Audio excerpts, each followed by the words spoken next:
Pavel, it's great to talk to you. My first question for you is how do you find the balance between telling these horribly difficult stories of Auschwitz while still being aware of people's emotions and not overwhelming them or turning them off?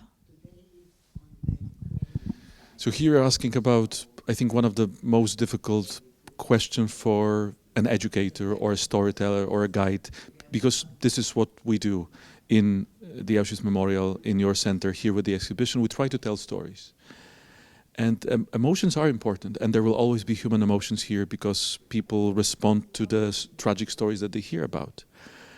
And but there is I think we need to find a way to, it's not about leaving the emotions aside, but to find a way to not to over emotionalize the visitors that we meet.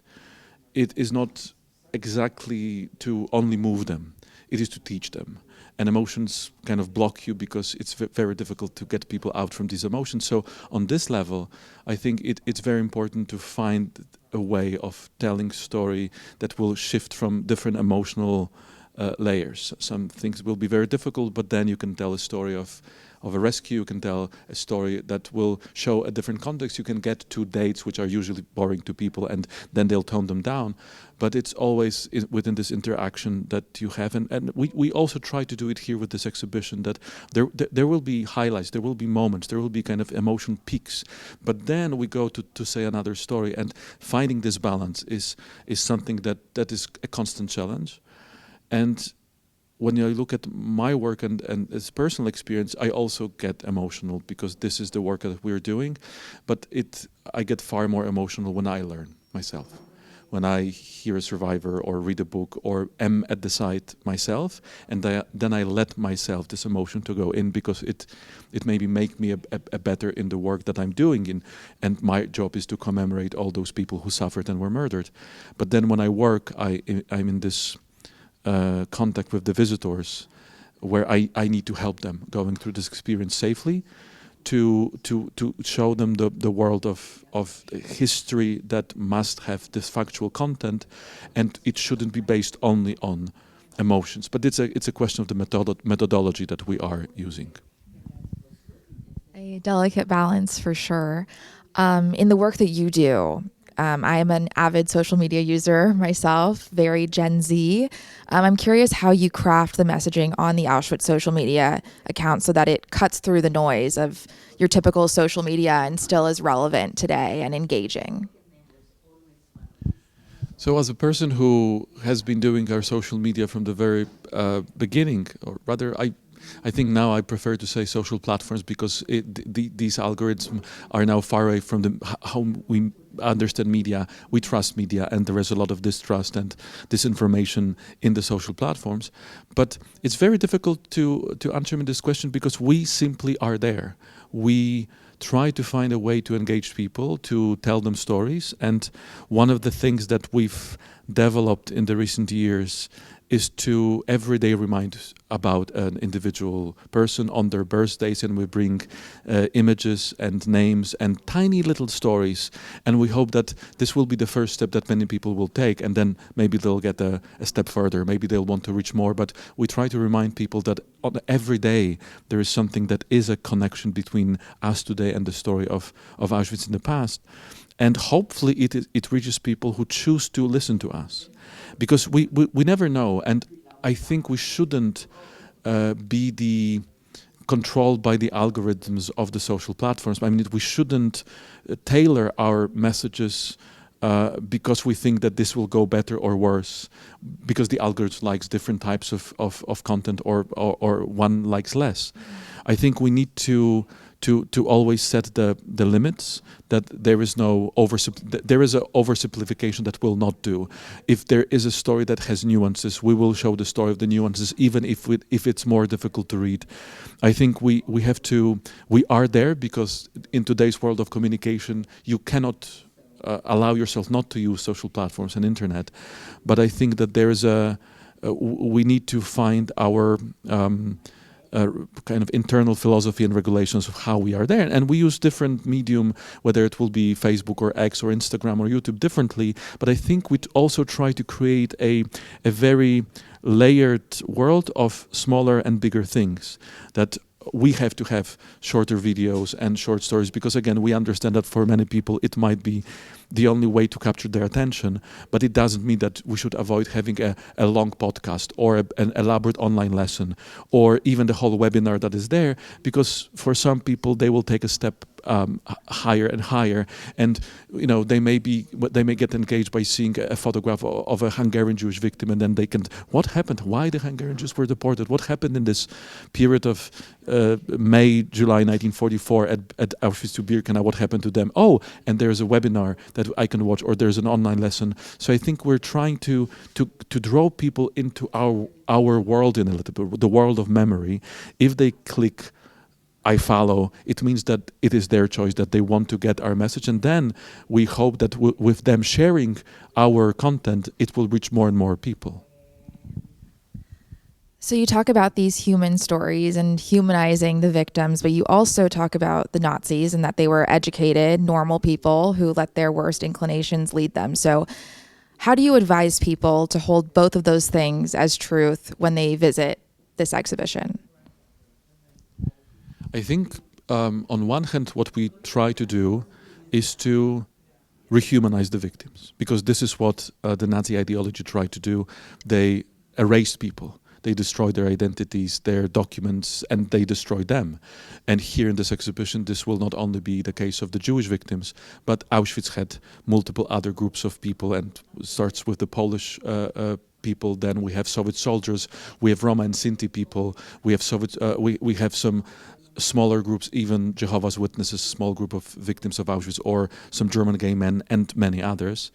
And telling their stories is our obligation, because they were supposed to be erased. I remember whenever I am at the site of Birkenau, I stand at the monument, and there is a plaque in Ladino, the language of Sephardic Jews. I sometimes remind people that in this particular case, the Nazis probably achieved their goal, because they destroyed so many of the Sephardic Jews that this part of the Jewish culture never rebuilt to be a regular, living world of people speaking this language and having this. It's not complete, but I think this is a huge part that is lost. And actually, this is what the Holocaust was about: not only to kill people, but to destroy everything that defined them. So that's one thing we need to do. We need to rehumanize the victims, telling their names. But we shouldn't be tempted. We shouldn't kind of get or allow this temptation to lead us to dehumanize the perpetrators. It's so easy for many people to call them monsters, to tell that these are people from the outside world. We would never be able to do this. We, the humans, they were able to do it.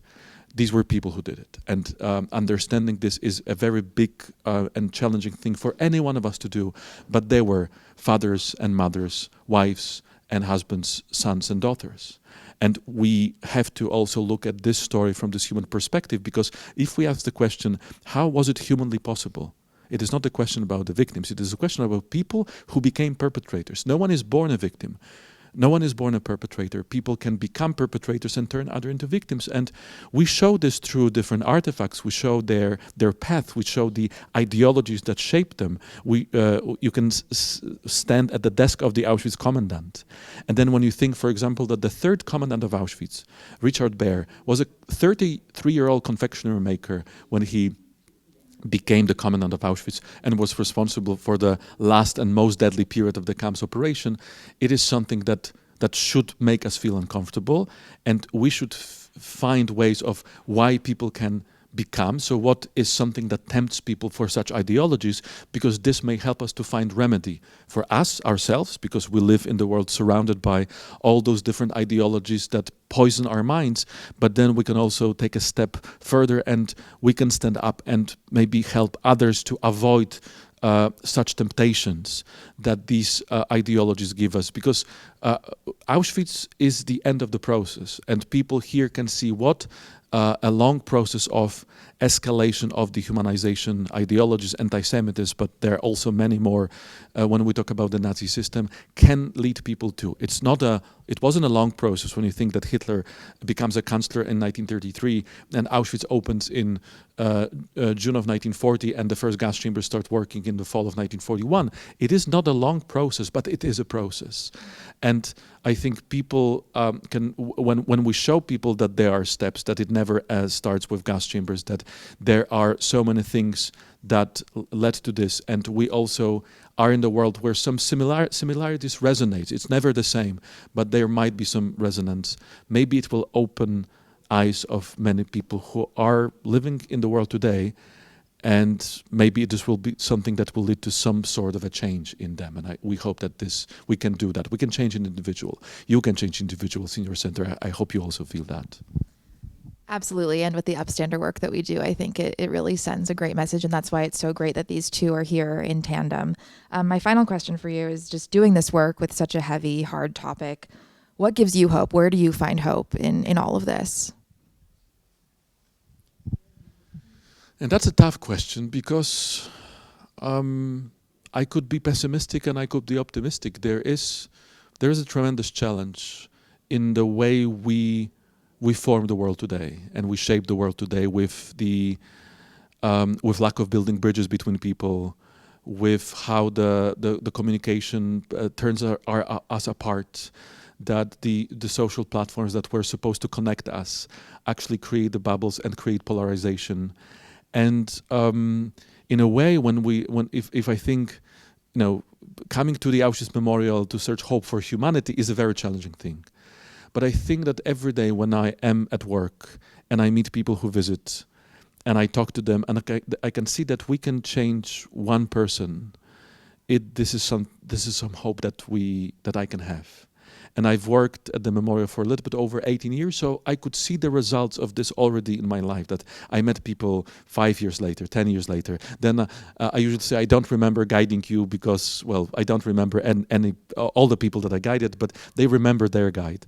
And they said that thanks to this, I made some choices that led me to this career or this organization or this thing. And I think this is important, that we shouldn't stop, because if we give up, then, well, what else can we do?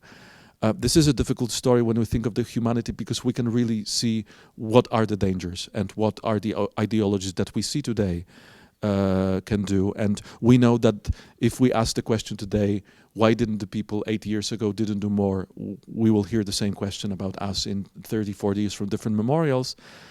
But I think, I have 2 boys at home, and I also try to teach them about some of the things I teach people who come to the memorial on a different level.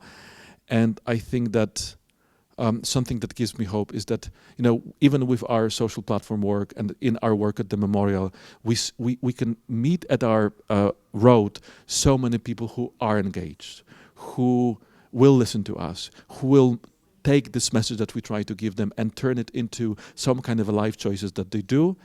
And on this very personal level, I think we should search for hope in the work that we do, because then all those individuals can make a difference. If we say that, symbolically speaking, all these horrifying things happened because there was one man who had a vision, one man who got political, and he coined this populistic, anti-Semitic ideology that people follow, and it led to this.